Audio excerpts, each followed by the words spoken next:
Vamos dar mais um exemplo aqui. Músculo liso da íris. Se eu perguntar assim, que cor que é a sua pupila? Eu já sei que cor que é. Sua pupila é pretinha. A pupila de todo mundo é preta. Agora, que cor que é a sua íris? Aí a íris varia de cor. Tem íris negras, íris mais claras, tem íris aí de diferentes cores. A íris é uma musculatura assim, são dois tipos de músculo. Eu tenho o músculo liso circular, está em torno aí da pupila. Pupila é uma abertura, um buraquinho, por isso que eu sei que a sua pupila é pretinha. Lá em Minas a gente chama de menina do zóio. A abertura da íris, pupila é a abertura da íris. Músculo liso circular em volta da pupila. E esse músculo liso circular é inervado pelo parasimpático. E um músculo liso radial, ó, parecendo uma raia de bicicleta, radial. O músculo liso radial é inervado pelo simpático. Quando você toma um susto, está sob uma reação de luta ou fuga, ativa o simpático. E o simpático, ó, a direção da setinha, contrai o músculo liso radial. E se contrai, a pupila dilata. Eu chamo isso de midríase. Midríase, dilatação da pupila. Não é miíase. Miíase é bicheira, larva de mosca, que é midríase, dilatação da pupila. Por outro lado, a pupila está normal. Quando ativa o parasimpático, contrai o músculo liso circular. Se contrai o músculo liso circular, diminui o diâmetro pupilar. Eu chamo isso de miose, não é meiose. Meiose é divisão celular. O olho não divide. Se bem que um dia eu estava falando com uma moça que ela tinha belos olhos verdes. Quando eu vi era lente. E a lente dela começou a se desviar assim do olho. Eu falei, moça, o seu olho está se dividindo. Nesse caso, o olho da moça sofreu uma meiose. Mas aqui é miose,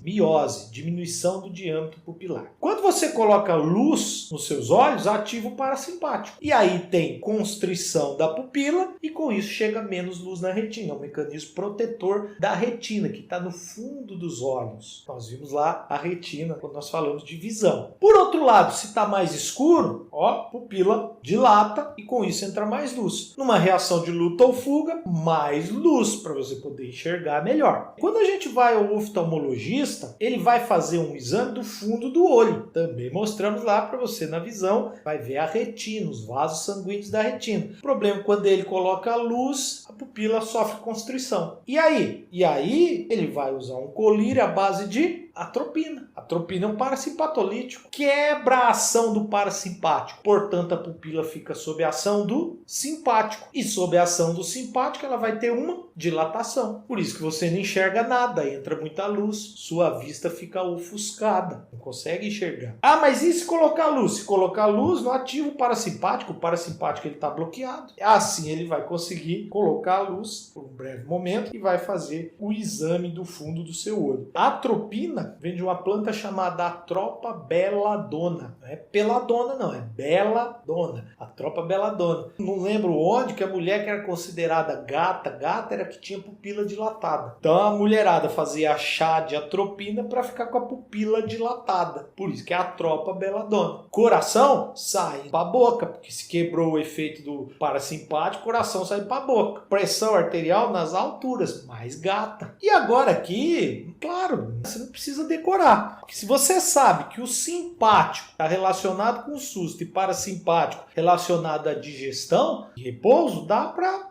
brincar. Por exemplo, pupila, já falando, simpático dilata, parasimpático faz constrição. Secreção salivar. Secreção salivar aqui tem um detalhe. Bom, parasimpático, digestão. Quando eu falei lá da picanha invertida eu acionei o parasimpático. No sistema digestório como um todo, o parasimpático vai estimular a secreção e o peristaltismo. Não é te preparar para a digestão? Então vai estimular a secreção das glândulas de forma geral do sistema digestivo e também o peristaltismo. Por isso que é importante na hora de você se alimentar, você está tranquilo, você sentir o sabor, o cheiro da comida. Se você tiver sob efeito simpático, secreção de glândula vai estar diminuída, peristaltismo vai estar prejudicado. Pessoas que estão estressadas fazem uma boa digestão. Só que glândula salivar tem um detalhe. O parasimpático estimula uma secreção rica em água, secreção aquosa. E, portanto, você sente a sua boca encher d'água, aumenta a produção de saliva. Por outro lado, o simpático, ele estimula uma secreção salivar rica em muco, para proteção. Já viu cachorro bravo, ele não baba? Você já teve aquele professor na faculdade, quando ele tá falando, você olha assim no cantinho da boca dele, tá aquela espuminha branca, bonita. Ele tá sob efeito do simpático. O simpático ativa uma secreção rica em muco. Em termos de quantidade, a saliva diminui, porque não tem água, é rica em muco. Então dá uma sensação de boca seca. Coração, bradicardia, parasimpático, diminui a frequência. O simpático causa taquicardia. Simpático, de forma geral, sudorese.